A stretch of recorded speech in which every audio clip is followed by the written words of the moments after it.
Convido a igreja a abrir a palavra de Deus no livro de Atos dos Apóstolos, capítulo 8, versículos 26 a 40.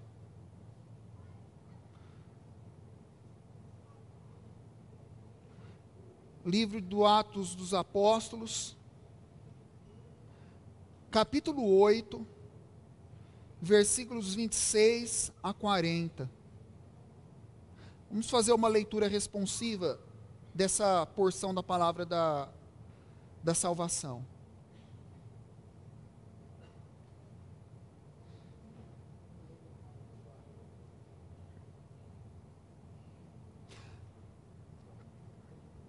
Um anjo do Senhor falou a Filipe, dizendo: Dispõe-te e vai para a banda do sul, no caminho que desce de Jerusalém a Gaza.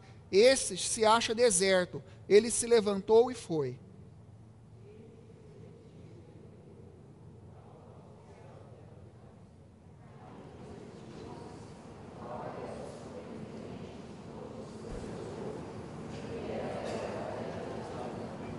Estava de volta e, assentado no seu carro, vinha lendo o profeta Isaías.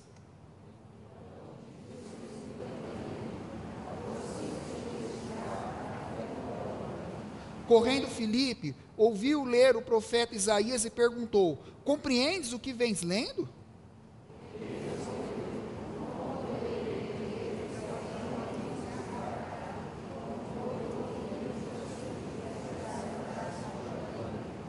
Ora, a passagem da escritura que estava lendo era esta: Foi levado como ovelha ao matadouro, e como um cordeiro mudo perante o seu tosqueador, assim ele não abriu a boca.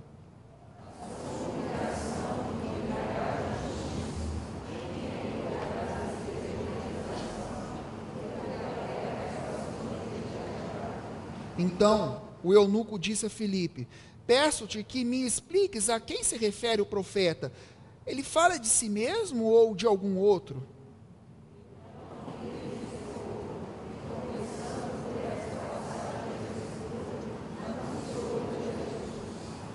Seguindo eles caminho afora, chegando a um lugar onde havia água, disse o eunuco: Eis aqui água, que me impede que eu seja batizado?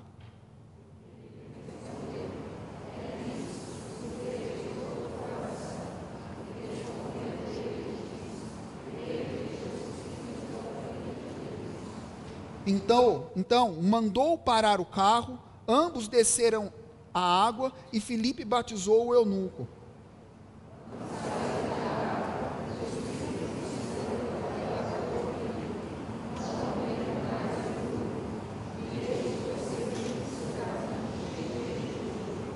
Mas Filipe veio achar-se em Azoto, e passando além, evangelizava todas as cidades até chegar a Cesareia. Quando vires outros com seu ouro e bens, lembre que tesouros prometidos tens. Nunca os bens da terra poderão comprar a mansão celeste que vais habitar. Essa letra desse hino, que é o hino número 63, As Muitas Bênçãos, diz que a gente precisa se lembrar que nós temos tesouros prometidos, e quando a gente vê outros com seus tesouros e bens, a gente não desanimar e nem invejar, porque tesouros prometidos nós temos. O eunuco era um homem que tomava conta, era o supervisor de todo o tesouro da rainha da Etiópia. Ele tinha diante de si um tesouro que ele administrava. Mas com certeza, quando ele foi evangelizado por Filipe, ele tomou conhecimento de um tesouro e adquiriu um tesouro muito maior do que o tesouro da rainha que ele servia. Meus irmãos, na noite de hoje, eu queria dizer que o Evangelho é um tesouro que nós temos nas nossas vidas, que ele reluz muito mais do que ouro e prata. Ele tem um som agradável aos nossos ouvidos, muito mais agradável do que o tilintar das moedas de ouro e prata. Meus irmãos, esse tesouro é o Evangelho.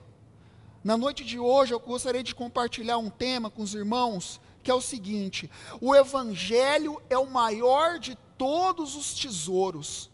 E, em primeiro lugar, o evangelho é o maior de todos os tesouros, porque ele consegue fazer uma coisa que nenhuma outra filosofia, nenhuma outra doutrina, nenhuma outra boa intenção, nenhum outro ser humano consegue fazer, que é unir as pessoas. Se a gente for parar para pensar, qual foi o objetivo desse encontro? Lá no meio do deserto, onde não tinha ninguém, inabitado, em que um africano, um etíope, estava andando ali com a sua carruagem e se encontra com um judeu, com Filipe. Qual que é a finalidade desse encontro? É mostrar as grandiosidades da operação do Espírito Santo, graças a Deus pelo Espírito Santo que opera suas façanhas e seu poder até hoje. Mas a ênfase do texto não é essa, que arrebatou Felipe, que levou ele até lá no meio do deserto para pregar o evangelho. A ênfase desse encontro é mostrar que pessoas de nações diversas, de culturas diversas, elas são agregadas pelo evangelho.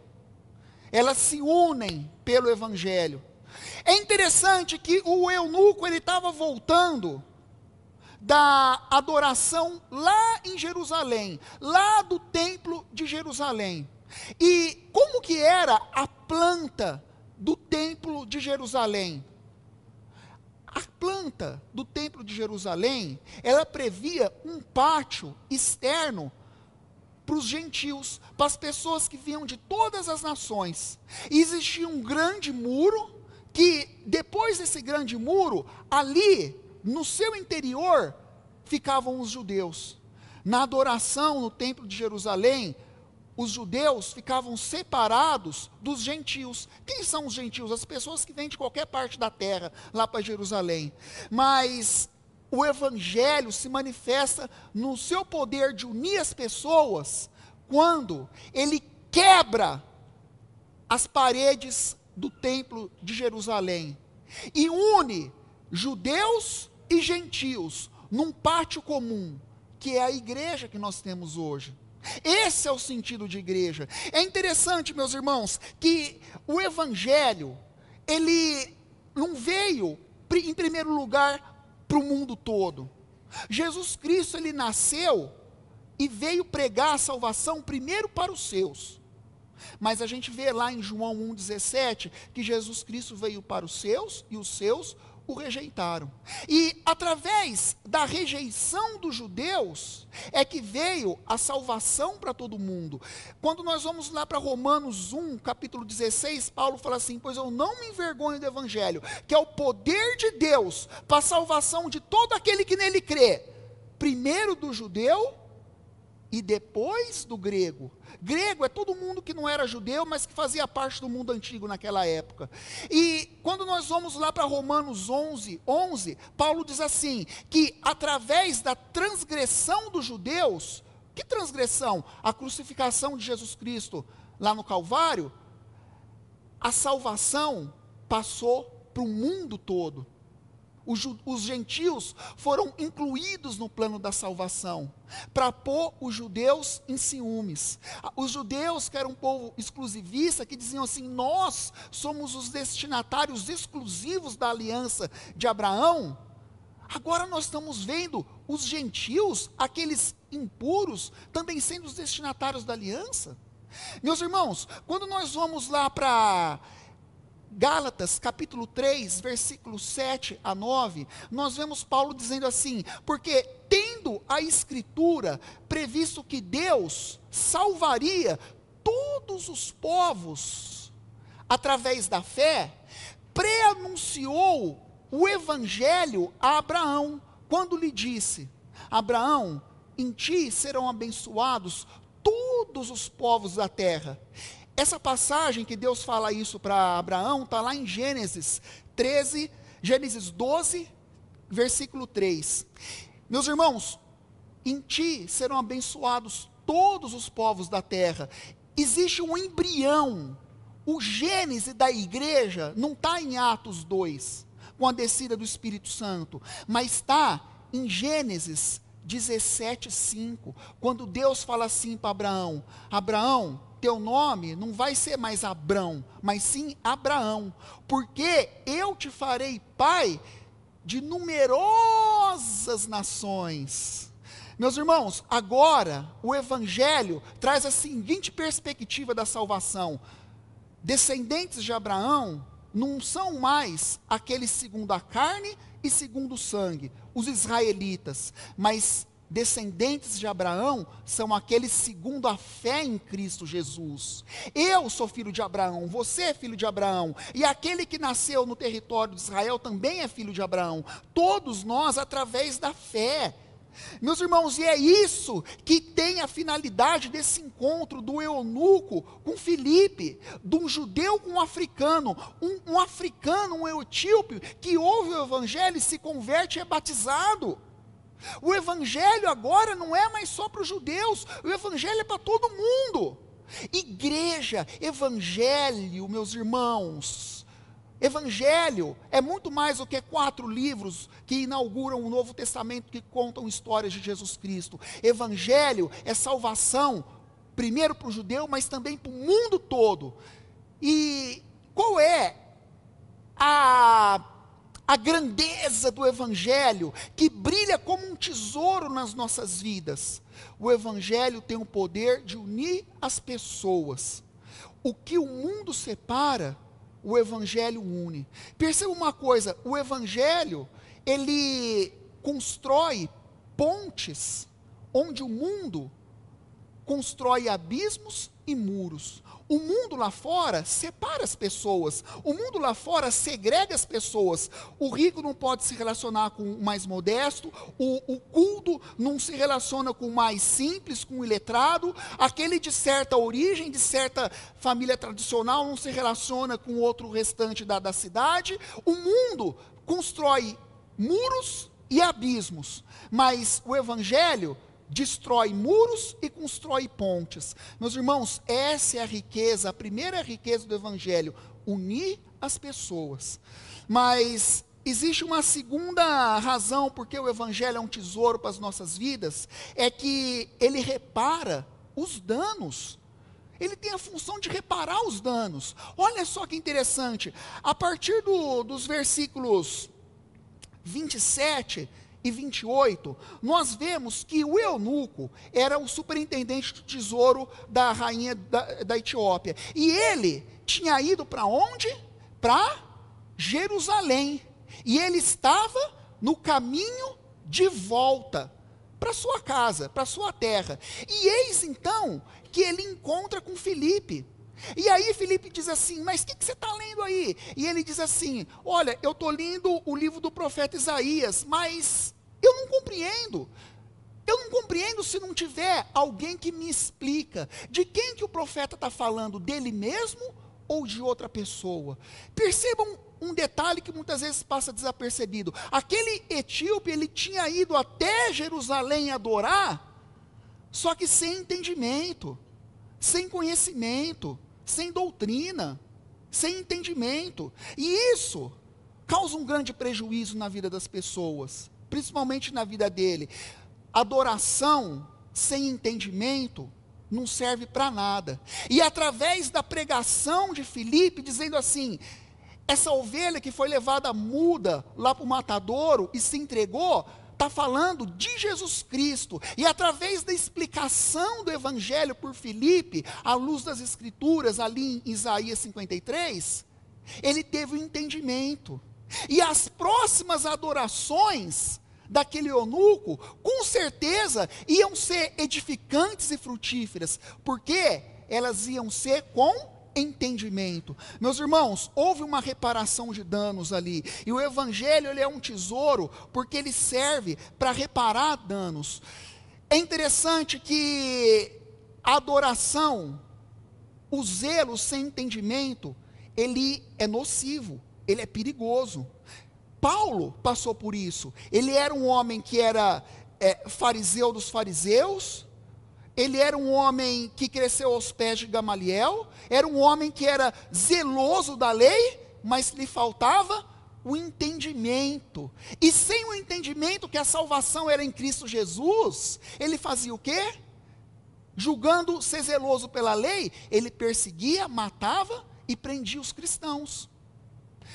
É interessante quando nós vamos lá para Romanos 10, versículo 2, Paulo diz assim, que os judeus são zelosos com Deus, porém sem entendimento. Por isso que os judeus mataram Jesus.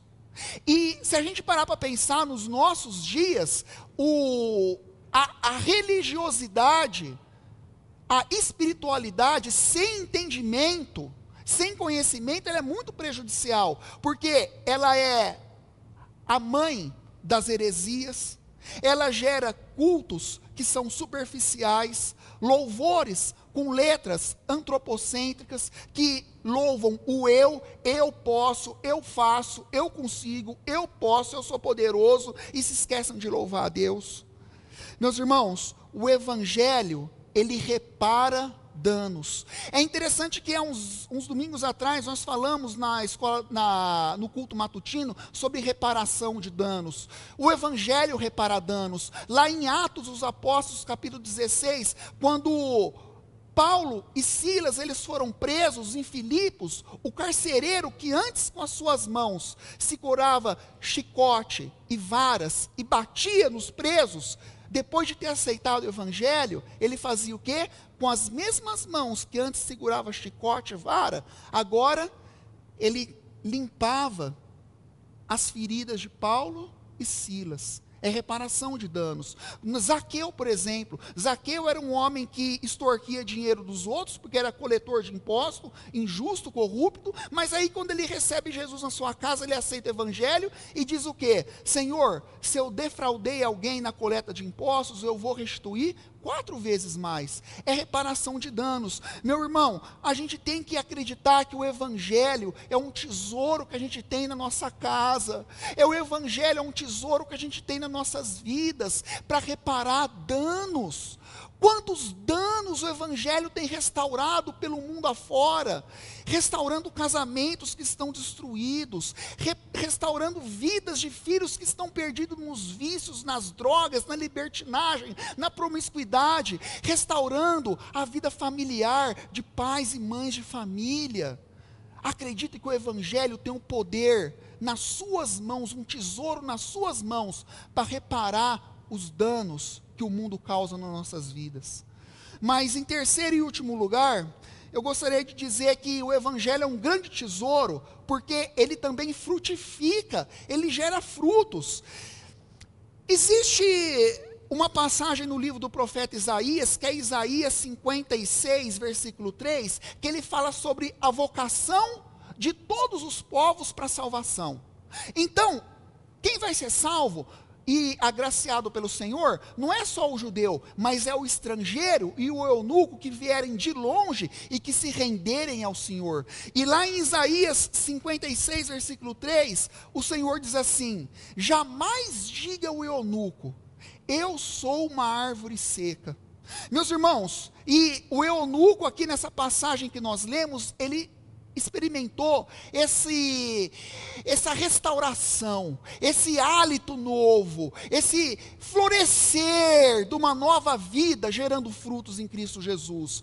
Aqui é interessante que o texto diz que o Espírito mandou Filipe do caminho que liga Jerusalém a Gaza, e aquele lugar se achava deserto, mas com certeza o coração daquele eunuco era um lugar mais árido e mais seco do que aquele deserto. Mas depois que ele aceitou a pregação de Filipe, que anunciava Jesus através do livro do profeta Isaías, aconteceu o quê? Ele foi batizado e voltou para casa, cheio de júbilo.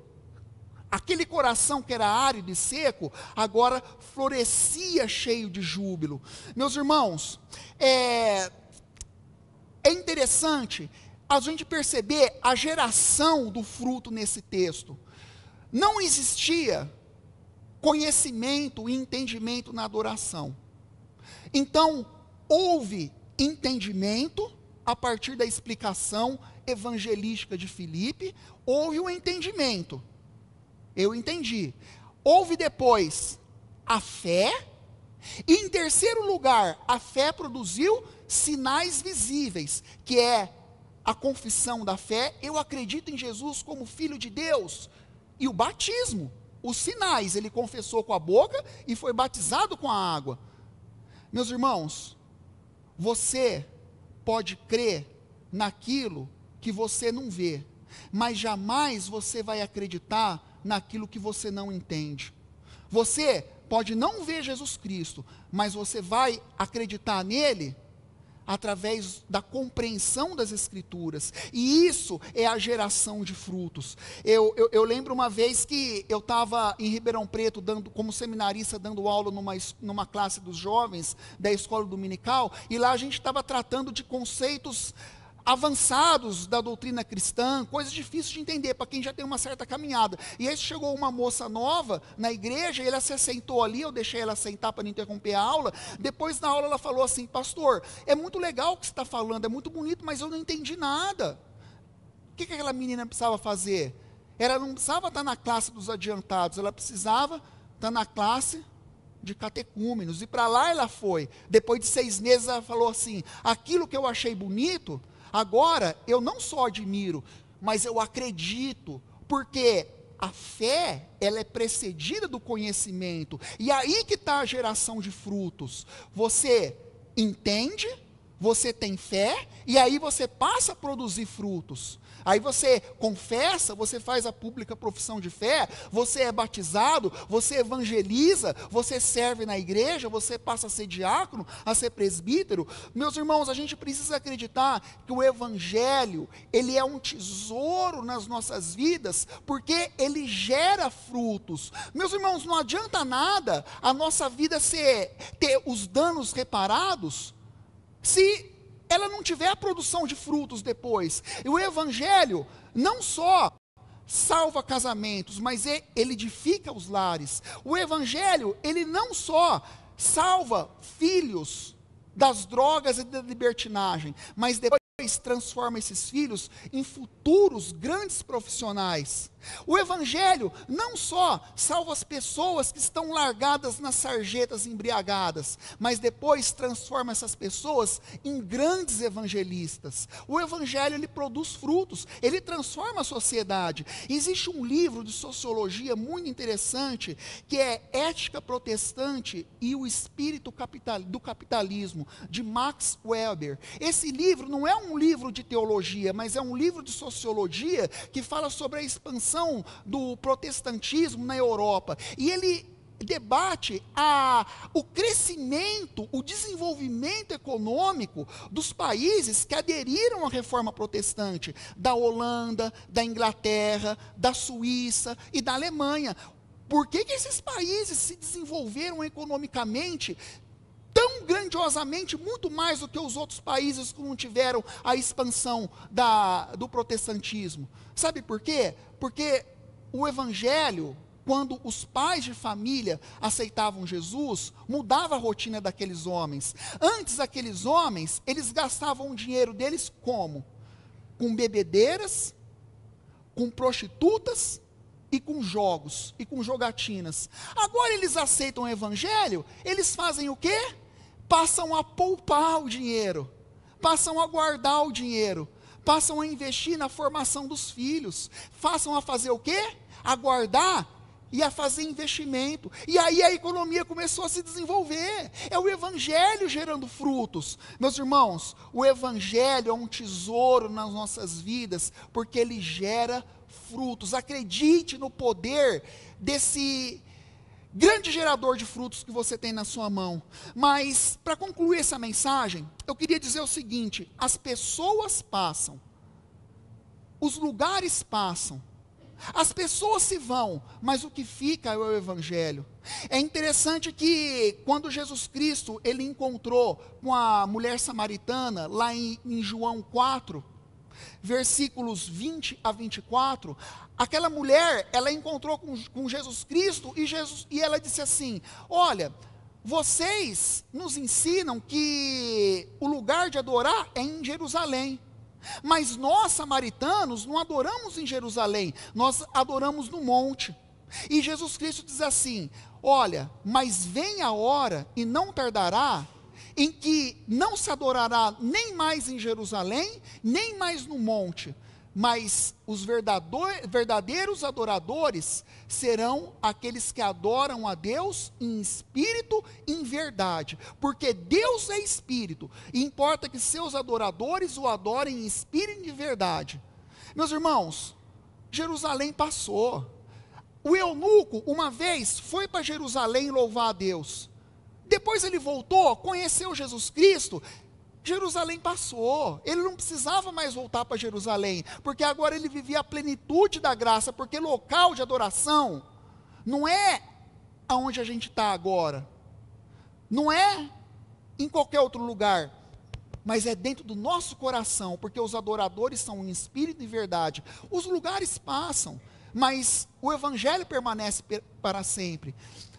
É interessante que no versículo 39, nós vemos que assim que o eunuco foi levado por Filipe para ser batizado nas águas, e foi ali levado para as águas e foi batizado, o que aconteceu logo em seguida? Filipe desapareceu, foi arrebatado, desapareceu, mas o júbilo vindo do evangelho permaneceu com o eunuco.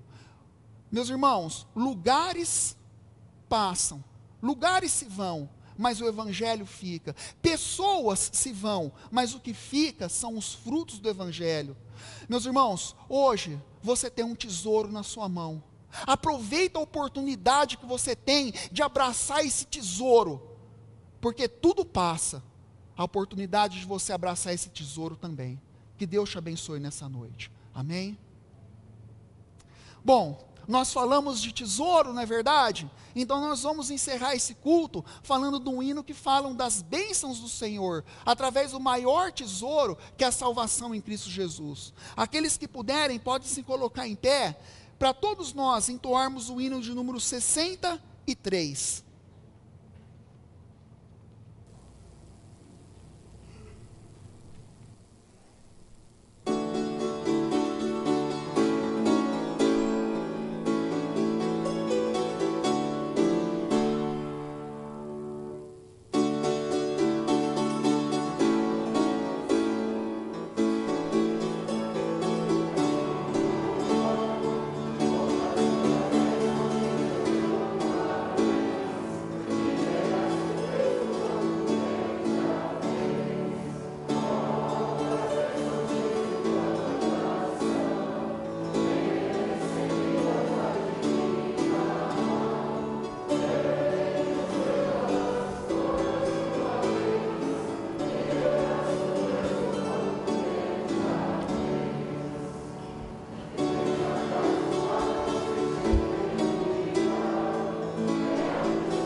Ainda em pé, vamos orar ao Senhor, encerrando esse culto. Senhor, quantos tesouros a gente tem?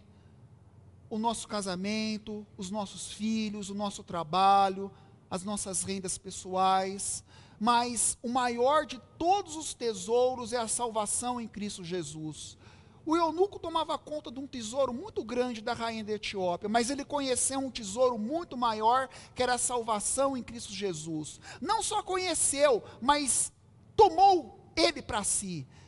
Senhor, que a gente possa tomar para nossas vidas concretamente e realmente esse tesouro que a gente tem nas nossas mãos, e que a gente não tenha esse tesouro através tão somente de perspectivas abstratas, através de palavras da Bíblia, através de pessoas que a gente ouviu falar sobre ele, mas que a gente experimente, Senhor, esse tesouro com as suas manifestações concretas todos os dias nas nossas vidas, Senhor, porque esse tesouro, ele é hábil para unir as pessoas, pais e filhos, maridos e esposas, esposas e maridos, irmãos da igreja.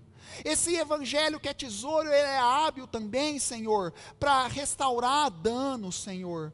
Ah, Pai, obrigado por tudo isso, Senhor, e que Ele possa restaurar danos em cada um de nós, que Ele possa nos unir cada vez mais, Senhor. Se tiver alguém que veio aqui para esse culto, Senhor, em inimizade com alguém, Senhor, aborrecido com alguém, que o Evangelho possa unir com essa pessoa, essas duas pessoas, Senhor, que o Evangelho possa produzir frutos nas nossas vidas e reparar danos de maneira hábil. É isso que nós te pedimos em Cristo Jesus, amém, Senhor.